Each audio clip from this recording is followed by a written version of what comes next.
Hi, welcome to tasty blitz. ഇന്ന് നമ്മൾ ഉണ്ടാക്കാൻ പോകുന്നത് വളരെ ടേസ്റ്റി ആയിട്ടുള്ള ഉള്ളിച്ചോറാണ്.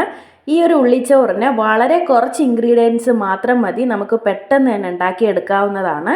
കുട്ടികൾക്കൊക്കെ കൊടുത്താൽ ടിഫിൻ ബോക്സ് കാലിയാകുന്നത് പോലും നമ്മൾ അറിയത്തില്ല, അത്രയ്ക്ക് വളരെ ടേസ്റ്റാണ്.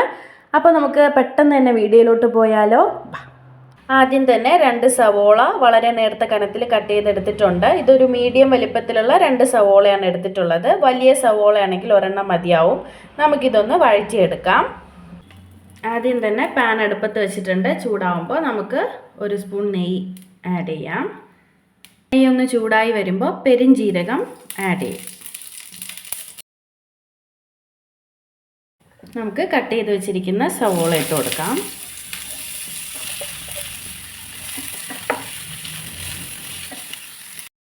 സവോളയൊക്കെ ജസ്റ്റ് ഒരു ഗോൾഡൻ നിറം ആവുന്നത് വരെ നമുക്ക് നല്ലോണം വഴറ്റാം. ഒത്തിരി അങ്ങ് മൂപ്പിച്ചെടുക്കേണ്ട ആവശ്യമില്ല, ജസ്റ്റ് ഒന്നൊരു ഗോൾഡൻ നിറം ആയാൽ മതി കേട്ടോ.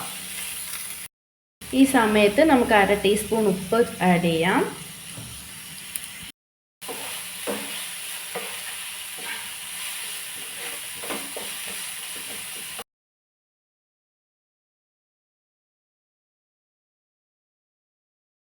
കണ്ടില്ലേ, നമ്മുടെ സവോളയൊക്കെ ചെറിയൊരു ഗോൾഡൻ നിറം ആയിട്ടുണ്ട്. ഈ സമയത്ത് നമുക്ക് തക്കാളി ആഡ് ചെയ്യാം. ഞാൻ ഈ ഒരു ചെറിയൊരു വലിപ്പത്തിലുള്ള തക്കാളിയാണ് ചെറിയ പീസസ് ആയിട്ട് കട്ട് ചെയ്ത് ആഡ് ചെയ്യുന്നത് കേട്ടോ. തക്കാളി ഇട്ട് കൊടുക്കാം.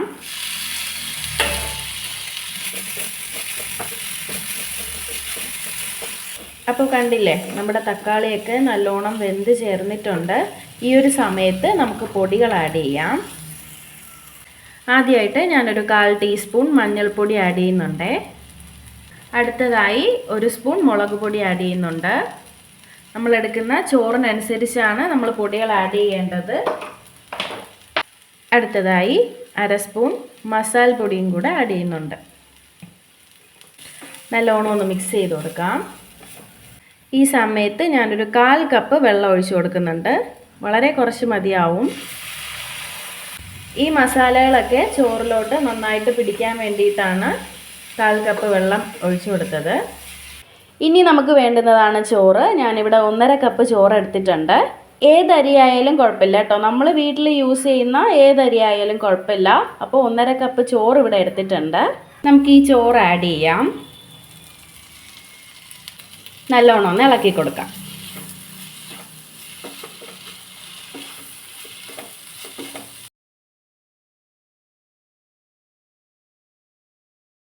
വളരെ ടേസ്റ്റി ആയിട്ടുള്ള ഉള്ളിച്ചോറ് ഇവിടെ റെഡി ആയിരിക്കുവാണ്. അപ്പോൾ ഇടയ്ക്ക് ഞാൻ ഉപ്പ് നോക്കിയിട്ട് കുറച്ച് ഉപ്പ് കുറവുണ്ടായിരുന്നു, ഞാനത് ആഡ് ചെയ്തിട്ടുണ്ട്. നിങ്ങളുടെ ആവശ്യത്തിന് ഉപ്പ് ആഡ് ചെയ്യാം. ഇത് നമുക്ക് സെർവിങ് ഡിഷിലോട്ട് മാറ്റാം. വളരെ കുറച്ച് ചേരുവകൾ കൊണ്ടാണ് നമ്മൾ ഈ ഉള്ളിച്ചോറ് റെഡിയാക്കിയിരിക്കുന്നത്. അപ്പോൾ നമ്മുടെ ഉള്ളിച്ചോറ് ഇവിടെ റെഡി ആയിരിക്കുകയാണ്. കുട്ടികൾക്കൊക്കെ വളരെ ഇഷ്ടപ്പെടും. ഇതിലോട്ട് കുറച്ച് മുട്ടയും കൂടെ ആഡ് ചെയ്ത് കൊടുക്കുകയാണെങ്കിൽ വളരെ ടേസ്റ്റി ആയിരിക്കും. ടിഫിൻ ബോക്സ് കാലിയാകുന്നത് പോലും അറിയില്ല, അത്രയ്ക്ക് ടേസ്റ്റാണിത്. അതുപോലെ തന്നെ പെട്ടെന്ന് തന്നെ നമുക്ക് ഉണ്ടാക്കിയെടുക്കാൻ പറ്റുന്നതാണ്. വീഡിയോ ഇഷ്ടപ്പെട്ടെങ്കിൽ എല്ലാവരും ലൈക്ക് ചെയ്യുക, ഷെയർ ചെയ്യുക. അതുപോലെ തന്നെ സബ്സ്ക്രൈബ് ചെയ്യാതെ വീഡിയോ കാണുന്നവരുണ്ടെങ്കിൽ പ്ലീസ് ഒന്ന് സബ്സ്ക്രൈബ് ചെയ്തേക്കണേ. തൊട്ടടുത്തുള്ള ബെല്ലൈക്കണിൽ ഓളും കൂടെ ഒന്ന് പ്രസ് ചെയ്തേക്കണേ. അപ്പോൾ ഞാൻ ഇടുന്ന വീഡിയോസൊക്കെ അപ്പോൾ നിങ്ങൾക്ക് നോട്ടിഫിക്കേഷനായിട്ട് കിട്ടും. പുതിയൊരു വീഡിയോ ആയിട്ട് നമുക്ക് വീണ്ടും കാണാം. അതുവരേക്കും ബൈ.